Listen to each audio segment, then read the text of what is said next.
Ya, tadi kita sudah membicarakan mengenai bagaimana kita harus menghindari menjadi korban, ya kan? Nah, kalau sebagai pelaku, itu kita harus menghindari sebagai pelaku ini seperti apa nih Mbak Ani? Kita kan tahu seperti zaman dulu mungkin Miranda Gultom, ya, nama-nama seperti Angelina Sondak. Itu kan sebenarnya adalah perempuan-perempuan yang mungkin sengaja atau tidak sengaja akhirnya dapat impact dari kasus korupsi itu karena dia ada di dalam sistem. Betul. Ya, seperti apa Mbak? Ya, ini kan yang sebetulnya kalau saya bicara perempuan di arena politik ya, itu ya di arena institusi pengambil keputusan publik. Memang saya katakan sebagai pendatang baru, ini memang sangat rentan saya katakan. Jadi jangan coba-coba bermain-main dengan arus itu kan kayaknya attempting ya.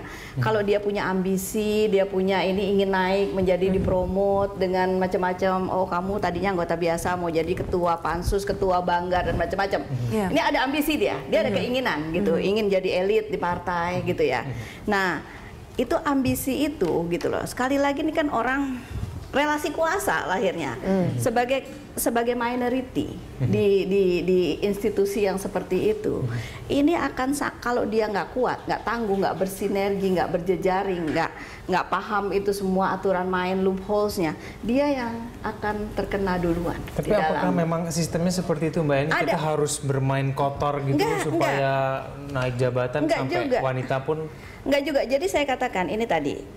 Perempuan itu kan juga bisa menjadi aktor, aktor pelaku yang koruptif. Jadi dia mindsetnya memang udah ya sama seperti yang koruptor. Kita lihat misalnya kan kita juga melihat hukuman penjara berapa puluh tahun pun tidak membuat jera, lagi-lagi berulang lagi. Ini siapa?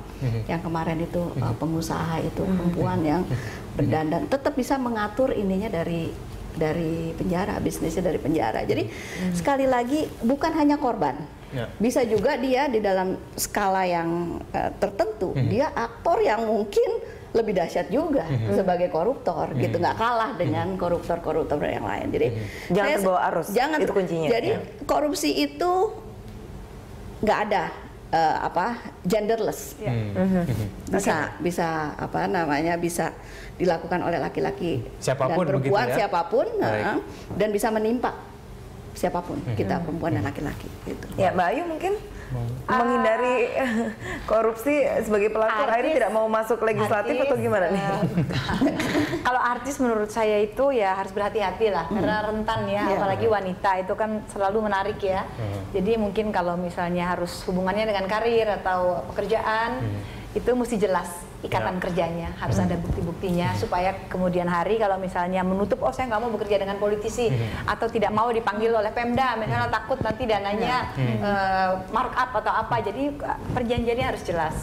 Oke, supaya nanti tidak dipersoalkan begitu ya Mbak Ayu. Seandainya jadi masalah dia bisa membuktikan, oh ini loh buktinya ini, jadi memang profesionalisme. Baik, semoga ini bermanfaat ya dan tidak ada perempuan-perempuan lain yang akhirnya masuk dalam pusaran korupsi. Ya, terima kasih Mbak Ani, terima kasih Mbak Ayu atas kedatangannya.